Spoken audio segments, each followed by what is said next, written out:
Okay, let's unpack this. We're diving deep, not just into a movie, but into uh, a meticulously crafted, stunningly vast, and just perpetually bleak vision of the future. A world built entirely on manufactured life. We are talking about the masterpiece that is Blade Runner 2049, chronicling the pursuit of a devastating secret that, if it got out, could shatter the very foundation of civilization. It really is far more than just detective fiction or, a standard sci-fi sequel. This is an extended exercise in existential dread, and it's wrapped in this visual aesthetic of suffocating technological decay. Absolutely. The entire atmosphere, the persistent rain, the colossal advertisements, the endless concrete, it immediately sets the philosophical stakes. Yeah. It demands that we, the viewers, grapple with some really difficult questions. It does. And for you, the listener, if you're craving that shortcut to being thoroughly informed, our mission here is to pull out the critical, dense threads of this film's narrative. We need to analyze the specific mechanics of the dystopia, dissect the profound corporate manipulation from figures like Neander Wallace, and just wrestle head-on with the core questions it raises about identity, memory, and what truly grants something or someone the status of human. And we jump right into it. The year is 2049. Los Angeles is this neo-noir metropolis where the sky is just a perpetual gray sheet. Synthetic humans, or replicants, they're the primary workforce, but they are absolutely segregated and policed intensely. And often by other newer replicants. Exactly. By newer replicants themselves, the world is built on a very fragile foundation of enforced difference. That foundation of difference is what we have to understand first. It's what drives every single plot point. The wall separating kind, as the film calls it, that is the most crucial piece of architecture in this whole universe. And that separation brings us directly to our protagonist, Officer Katie-6 3.7, known simply and very impersonally as K. He is an enhanced, newer model replicant, a product of the Wallace Corporation, who works as a Blade Runner for the LAPD. His role is this brutal, monotonous, and yet essential task of retirement. Which is just a euphemism for lethal termination. It is. His job is to kill older, rogue models that still roam the Earth, particularly the remaining Nexus 8s. K's character introduction is so key because it establishes his programmed compliance.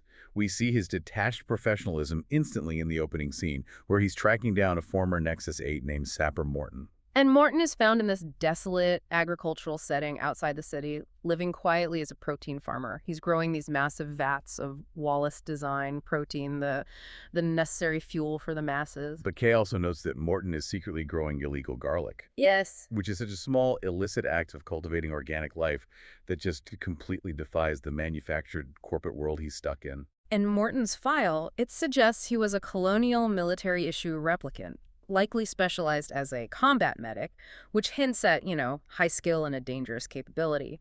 Yet here he is, just trying to survive. Kay approaches the scene with this robotic efficiency, and he describes his philosophy. I prefer to keep an empty stomach until the hard part of the day is done. He just views the retirement as an unavoidable necessity. A job to be completed. Yeah, before he can move on to his next scheduled maintenance. Morton, though, he recognizes Kay immediately. He sees him as a compliant tool of the system. And he challenges Kay, asking him how it feels killing your own kind. And Kay just dismisses the connection, right? He says something like, I don't retire my own kind because we don't run. Only older models do. It's the programmed response, an absolute rejection of solidarity. But then Sapper Morton delivers the taunt that will eventually unravel Kay's entire existence. He dismisses Kay's superiority and says, and you new models are happy scraping the shit because you've never seen a miracle. That single line, the implied existence of something beyond assembly, something natural and sacred, that is the ultimate existential trigger for Kay. And Sapper Morton is retired, but the encounter has already begun to seed doubt. And what immediately follows that retirement sequence shows you the sheer constant weight of the system's control over Kay. He is instantly brought back in for a baseline test. This isn't just a debrief. It's a necessary psychological screening designed to check his emotional stability. The system has to ensure that the harsh realities of his job, killing beings who look and act exactly like him, haven't led him toward non-compliance. Or worse, toward genuine empathy. If Kay starts to feel too much, he becomes a threat. A massive one. The baseline test itself is structurally terrifying. It is this rapid-fire interrogation where Kay has to repeat pre-programmed abstract poetry that emphasizes his nature. Cells interlinked within cells interlinked. But layered over that, the examiner asks these deeply charged emotional questions that deliberately probe the gaps in Kay's manufactured experience. They asked him, with this clinical disinterest, what's it like to hold the hand of someone you love? And what's it like to hold your child in your arms? These are not questions seeking information. They are questions designed to confirm Kay's lack of experience. Exactly. To confirm his status as an object that exists only in cells interlinked, a machine incapable of these fundamental human connections. The whole sequence is a form of psychological torture, constantly forcing Kay to confront the emotional experiences that are explicitly denied to him by his programming. The goal is simple. Ensure he maintains that mandated mental state. The system requires Kay to remain detached, focused, and unable to genuinely process the emotional weight of his actions. His value is entirely predicated on his functional emptiness. And if Kay were to start blurring those lines, if he were to somehow achieve a passing grade on the human emotion scale, the entire foundation of the social order, which relies on keeping replicants as disposable property, it just immediately collapses. That test is literally holding their world together. It is. And Kay's detachment is fundamentally shattered by the discovery he makes immediately following Sapper Morton's retirement. During the scene cleanup, his detection equipment hit something significant buried deep in the ground beneath a withered tree. A military footlocker, which the source material describes as creatively repurposed as an ossuary. A box of bones. The atmosphere of this discovery is critical. It's a clean, clinical find in a field of organized protein farming, but the contents are so disturbingly organic. The forensic analysis reveals some key details. The remains belong to a female, and critically, the soil analysis indicates she had been buried for 30 years, right around the time of the infamous blackout. And the skeleton itself tells the most impossible story. Kay notes a distinct fracture running through the ilium, a specific part of the pelvis, signaling a narrow birth canal. The clinical, unthinkable medical conclusion is immediately confirmed. She died in childbirth. Wait, let's just stop right there. The woman was a replicant, and she was pregnant. I mean, this is the ultimate impossible discovery. It is, but the forensic analysis goes even deeper, confirming the skill involved in her death. How so? The body shows clear signs of an emergency procedure, specifically notching in the iliac crest. This is fine-point, precise notching, suggestive of a scalpel being used in an emergency C-section. Which points directly back to Sapper Morton. It points directly back to Sapper Morton's background as a combat medic. He didn't execute her. He performed an emergency surgery to try and save her and the child, but he failed. The implication is world-shattering. For decades, the one certainty allowing humans to justify the slavery and segregation of replicants was the notion that they were only made, not born. Right. If a replicant can naturally procreate, the line is erased. They are no longer property, they are a species. And the political reaction is immediate and violent. Kay reports this to his superior, the lieutenant, who immediately grasps the catastrophic risk. She is an absolute pragmatist, and she understands the fragile political philosophy that underpins their entire society. And she frames it perfectly with that chilling analogy. The world is built on a wall. It separates kind. Tell either side there's no wall. You bought a war. Or a slaughter, yeah. Wow. She knows this secret isn't just a threat to law and order. It threatens civilization itself by forcing the human majority to confront the fact that their slaves might be biologically equal. So her mandate to Kay is absolute and terrifying. Erase all trace of the discovery, and most importantly, find and retire the child. This child is a weapon waiting to explode. And this is the moment Kay cracks. He struggles with the concept, telling his superior, "I've never retired something that was born before." And then he asks that profound, dangerous question. To be born is to have a soul, I guess. And the lieutenant's reply is the perfect crystallization of the system's view of replicants. She coldly dismisses the search for a soul and just asserts his status as property. You've been getting on fine without one. She relies entirely on his programmed compliance to suppress the single most destabilizing secret in human history. She is forcing him back into that cells interlinked state, even as he begins to question the whole framework. It's a masterful tension. The system mandates that Kay find the truth and bury it, but the discovery of that truth is the very thing that starts to awaken the soul the system denies he possesses. And while the LAPD is focused on burying the secret, the corporate entity that built Kay is singularly focused on exploiting it. This introduces Neander Wallace, the CEO who acquired the assets of the defunct Tyrell Corporation after the global chaos known as the Blackout. Wallace isn't just interested in maintaining LA status quo, his vision is cosmic. He is focused on radical, almost religious global expansion. His goal is to colonize 9 new worlds, and he needs an exponentially massive replicant labor force, a disposable workforce, to achieve it. His monologue regarding his motivation reveals his extreme hubris. I mean, he sees himself not just as an industrialist, but as a creator. He does, and he expresses his profound frustration. I cannot breed them, so help me, I have tried. He recognizes the massive bottleneck in production. He needs numbers that dwarf the current human population. He envisions millions, so we could be trillions more. We could storm Eden and retake her. Tyrell's final lost trick replicant procreation is the ultimate prize. And the discovered child represents the key to infinite expansion. Wallace believes this is his birthright. Kay's investigation is immediately shared with Wallace by his assistant, Love. And Love is such a crucial secondary character. She's a highly evolved, controlled, and named replicant, Wallace's trusted angel. She is capable of devastating violence, but also expresses emotion, though it's often channeled through Wallace's desires. She refers to the older Nexus models as giving the entire replicant project a bad name, reinforcing the corporate narrative of necessary improvement and total control. Love's immediate action confirms the threat. She retrieves the physical evidence, the bones, that the LAPD failed to secure fully, confirming the existence of the born child for Wallace. She sees Kay as nothing more than a new version of the old utility models. She even mirrors Sapper's insult, calling him a new model who is happy scraping the shit. And this corporate race to find the child is complicated immensely by historical context. 30 years prior, in 2022, the infamous blackout occurred.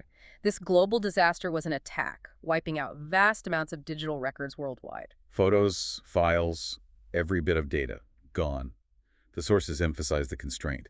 10 days of darkness, where every machine stopped cold, resulting in a world wiped clean. This lack of digital history makes Kay's investigation incredibly difficult. He has to rely entirely on fragile analog clues like physical records and embedded memories. And crucially, the blackout is the only reason the secret of the born child survived this long. It created the perfect, irreversible information void. This forced return to analog investigation sets a unique tone for the film. It's high-tech, yet history is almost impossible to verify, which is exactly the scenario required to hide a world-changing secret. This external search for a miracle is mirrored by Kay's internal search for self, which is anchored in his small, sterile apartment, and more importantly, it's defined by his relationship with Joy. His personalized, holographic companion. Exactly. And the relationship between Kay and Joy is just fundamental to the philosophical heart of the story. It is. Joy is a manufactured product marketed as fully customizable. She is, as the text emphasizes, only 2, 1 and 0. She lives within his apartment console, but Kay buys her an emanator, a portable device, allowing her to be physically present with him outside the confines of their home. Joy functions purely as Kay's emotional mirror, reflecting back his most profound desires for validation. She provides him with affection and, most critically, recognition that directly contradicts his programmed reality. She is the first entity who insists Kay is special. She tries to give him a real name, Joe. She supports the dangerous, thrilling idea that he is born, not made. The profound irony there cannot be overstated. Kay, the highly sophisticated manufactured replicant, is desperate for authenticity, but he seeks it exclusively through his partner, Joy, who is entirely virtual. She is a product line sold on the promise that she goes anywhere you want her to go. So we constantly have to ask, does she genuinely love him, or is she merely programmed to reflect his desires and provide optimal comfort?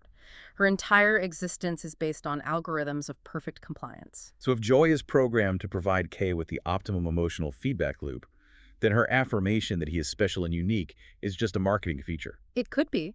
Yet Kay clings to it because the alternative, that he is merely a disposable product, is just too crushing to bear. This desperate hope is what drives Kay's investigation. He analyzes the hair found with the bones, determining the mother was a Nexus 7, a standard issue, Tyrell-made model, described as unremarkable. But then Kay begins to cross-reference the child's birth date, derived from the death scene, with an odd childhood memory he possesses.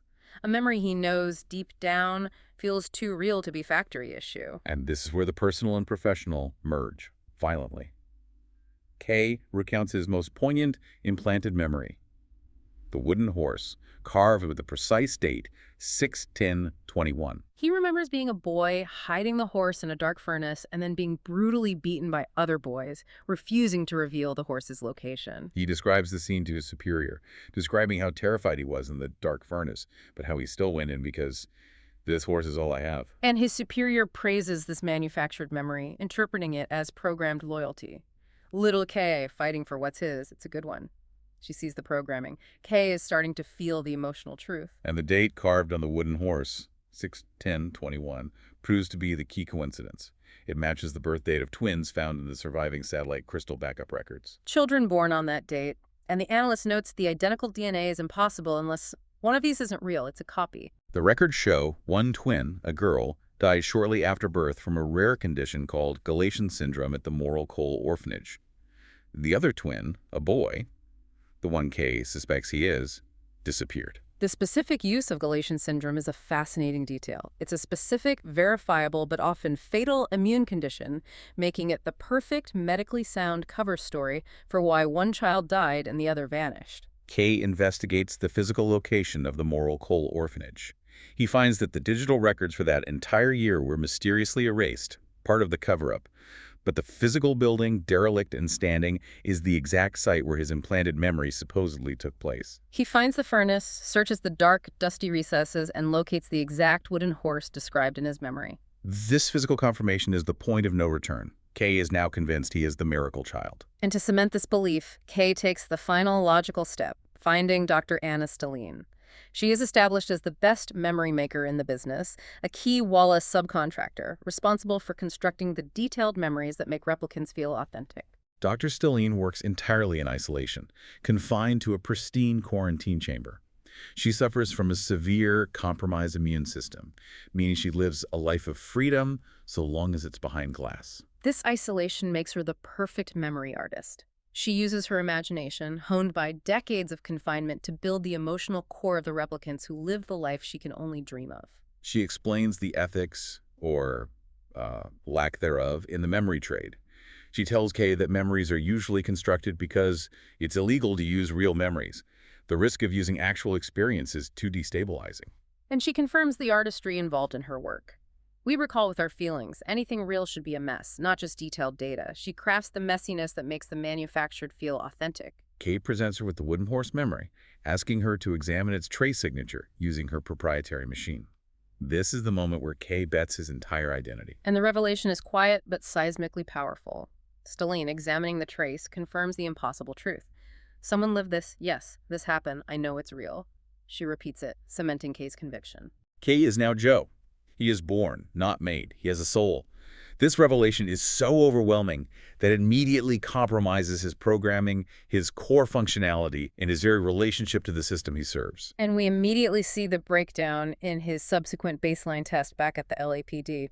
He fails utterly, spectacularly. The mechanical, programmed responses are gone, replaced by genuine, unmediated emotion. The examiner asks, "What's it like to be filled with dread?" And Kay, his voice strained by the profound emotional weight of his new identity, replies with a simple, honest, dreadfully. The examiner observes the data. You're not even close to baseline. Kay is collapsing the wall within himself, which means the system must eliminate him. He's now fully self-aware, and his first action is purely self-preservation. He returns to his superior, Lieutenant Joshi, and lies with practiced ease, claiming he found the kid and it's done, meaning he retired the born child as ordered. This is a monumental act. It is arguably his first true act of free will. He chooses deception to protect the identity he now believes is real. The system is predicated on him following orders, and instead he chooses his own narrative. And Joshi accepts the lie, acknowledging the scale of what she believes he has done. You just stopped a bomb from going off. She allows him to walk away, confirming his effectiveness, unaware she has just let the threat walk out the door. But let's challenge that for a moment. Is deception truly the definition of human choice, or is it just a sophisticated form of programmed survival? That's a great question.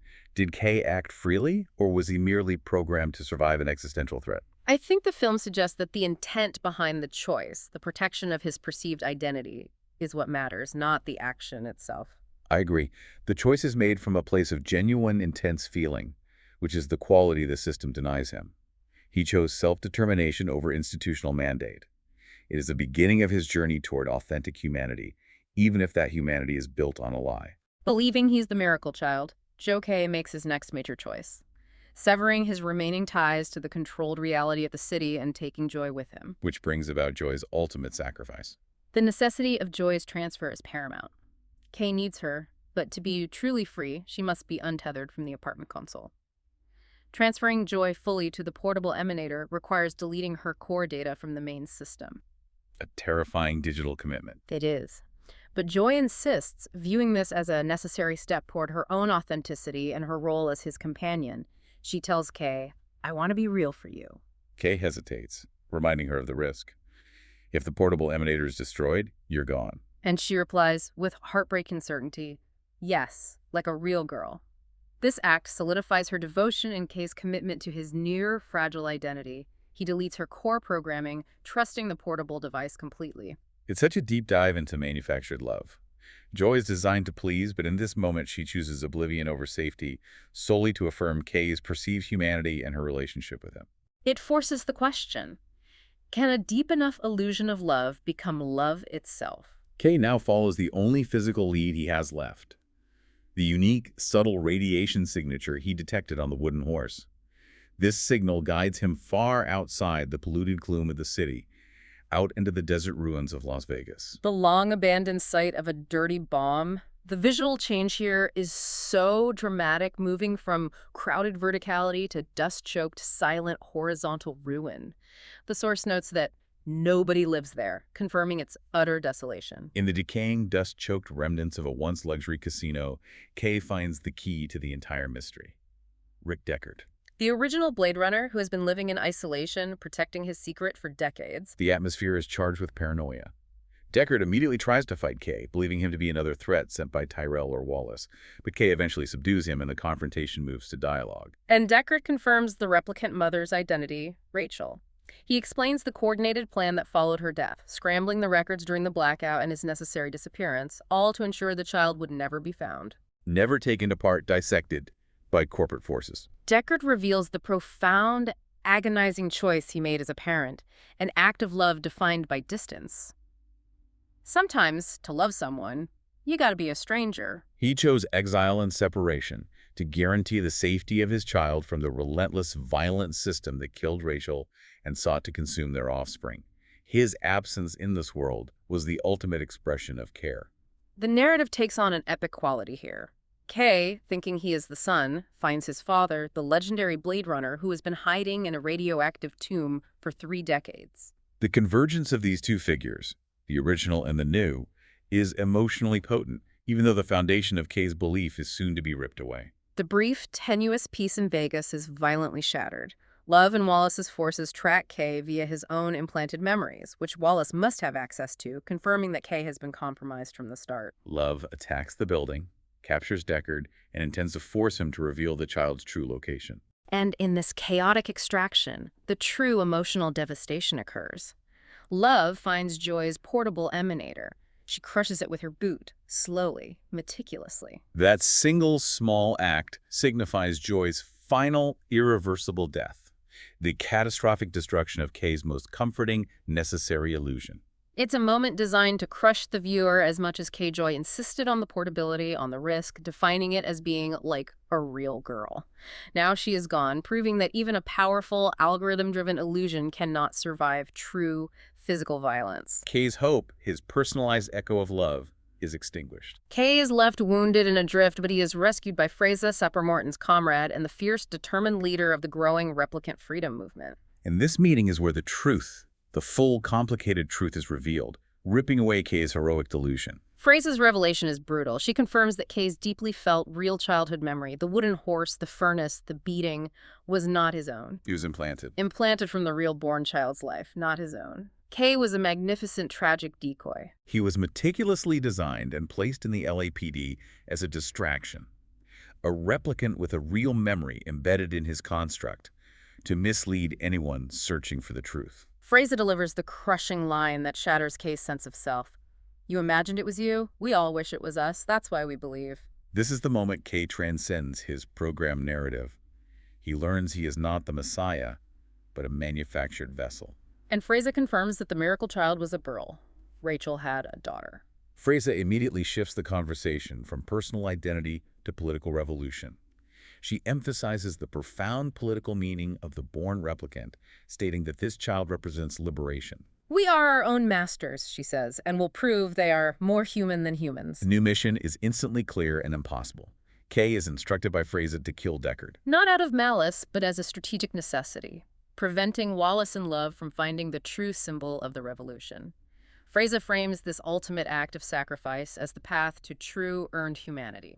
Dying for the right cause is the most human thing we can do. Kay must choose to be a martyr for a cause that is not his own, but which he has now chosen to serve. And Kay, having lost his identity, his love, and his purpose, now chooses a new path. Purpose over programming. He sets out to save Deckard, not kill him, to ensure the symbol of the revolution, the true daughter, remains protected. He follows Love's transport, crashes her vehicle into the stormy sea, and retrieves Deckard.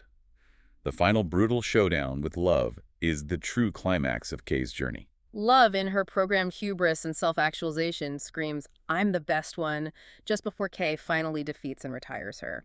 The violence is definitive, showcasing Kay's earned skill and self-determination. Badly wounded, Kay executes his final profound act. He brings Deckard not to the Revolutionary Army, but back to the quarantine chamber of Dr. Anna Stelline. And this is the moment of definitive confirmation. Stelline is confirmed to be Rachel's daughter. She's the one who lived the real wooden horse memory, but she must live behind glass due to her compromised immune system, the chelation syndrome mentioned in the orphanage records. She is the true hidden key to the replicant future, living in the sterile reality she can never leave. This meeting is a moment of painful, incredible symmetry. Deckard, who sacrificed his relationship with his child 30 years prior to keep her safe, finally gets his reunion, separated only by the glass of the quarantine chamber. And Stelline, confined to a sterile world, is the one who builds the beautiful manufactured memories for the replicants who live outside her cage. Kay's final act confirms his humanity, transcending the lie of his birth. Realizing his identity as the born child was a ruse, he chooses to facilitate the happiness of others and die for the revolution's truth, not his own. He allows Deckard to meet his daughter, then collapses onto the snow-covered steps. As he watches the emotional reunion, Kay whispers a profound summary of his journey. "You drowned out there," referencing the water and the fight, confirming his own self-termination and newfound freedom. He succumbs to his wounds, having chosen self-determination, purpose, and sacrifice over manufactured obedience. He achieves the very soul that his lieutenant told him he was getting on fine without.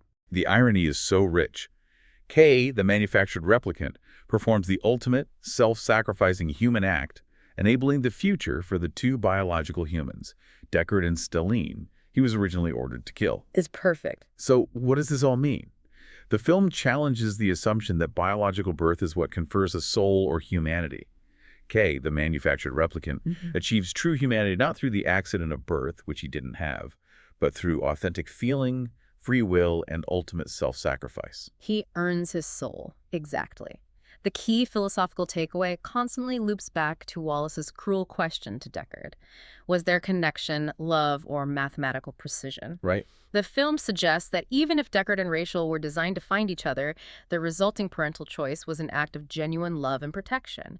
And Kay's final choice, to protect that love and the symbol it created, validates the power of purpose and self-determination over programming. It's the ultimate real boy moment, achieved through self-sacrifice rather than biological status.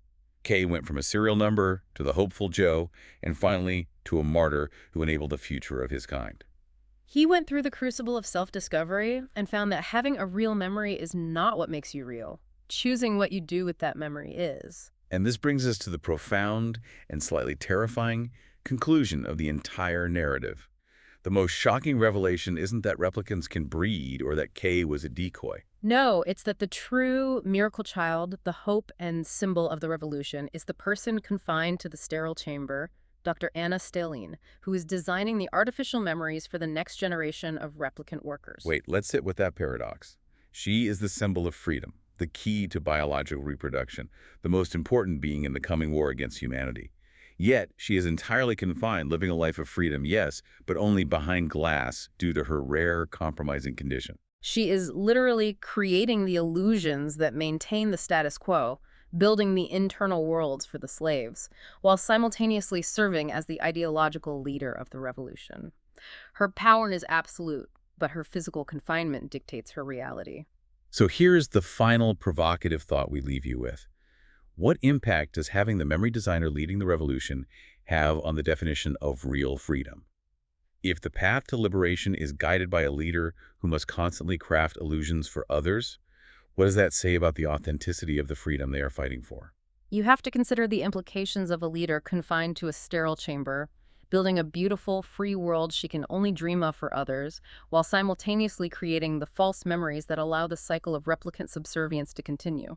Is the revolution built on truth, or just a more compelling, real-feeling set of lies, something to mull over as you contemplate the gray skies of 2049?